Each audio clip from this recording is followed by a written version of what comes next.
Bride mehndi করতে করতে তো ঘুমিয়েই পড়লো অন স্পট। না না, অ্যাকচুয়ালি উনি খুব টায়ার্ড হয়ে পড়েছিল মেহেন্দি পড়তে পড়তে। আর সে কি নাচ, বাপরে বাপ, খুব ফান লাভিং একজন ব্রাইড।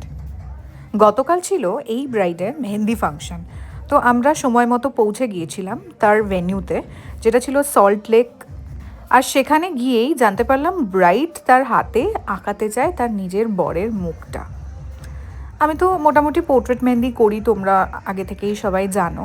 তো এই যে হাতে সুন্দর করে বরের ফেসটা এঁকে দিয়েছি, বরকেও দেখাচ্ছি, দেখো তোমরা কতটা হয়েছে।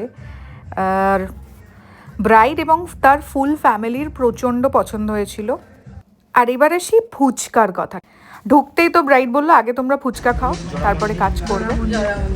ওখান থেকে ভালো লেগেছিল টেস্টটা প্রচণ্ড। আমরা অ্যাকচুয়ালি আমাদের সামনে একটা ফ্রেন্ডের বিয়ে ছিল, তো আমরা পুরো ফুচকাওয়ালা পাচ্ছিলাম না, এমনি খেতে নেমেছিলাম, এত পছন্দ হয়ে গেছিলো। তো ওখানেও হয়েছিল, এবার আমাদেরটাকেও বুক করে নিয়েছে। সেবারে দিদি বলে দিয়েছিলে যে গরমের সময় বিয়ে দেয়।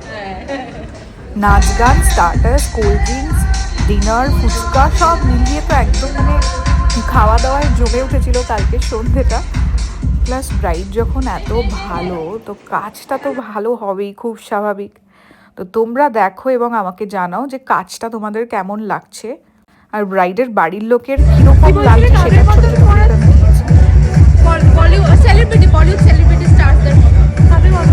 Thank you thank you.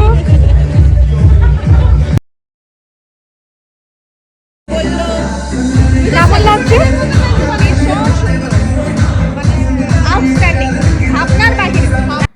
Bride একদম আমাদের উপর দায়িত্ব দিয়ে দিয়েছিল যে তোমরা তোমাদের যেমন খুশিভাবে আমার হাতটাকে সাজাও, শুধু হাতে আমার বরের ফেসটা চাই, দ্যাটস ইট। আর ব্রাইড বারবার বলছে তাড়াতাড়ি করে দাও, যা হোক করে করে দাও। আমরা তো ছাড়বো না ব্রাইডকে, আমরা ধরে ধরে কাজ করেছি। তোমরা যারা তোমাদের বিয়ের জন্য মেহেন্দি আর্টিস্ট এখনো বুক করোনি, ঝটফট বুক করে নাও আমাদের অফিসিয়াল নাম্বার 85। বাচ্চার জন্য কি কি বলতে হবে? ভালো লাগছে?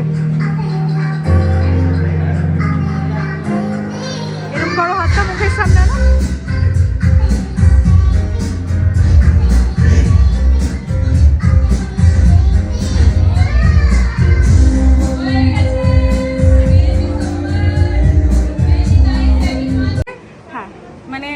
আমি যতটা এফর্ট দিতে চাইছিলাম তার চেয়ে বেশি ওই বসে বসে এফর্ট দিয়েছে। তো অনেকক্ষণ ধরে বলছে ছেড়ে দাও ছেড়ে দাও, আমি কেঁদে পাচ্ছি। আমরা দেখিয়ে দাও সবাইকে এই যে মিনি ব্লগ শেষ। ওকে ওকে।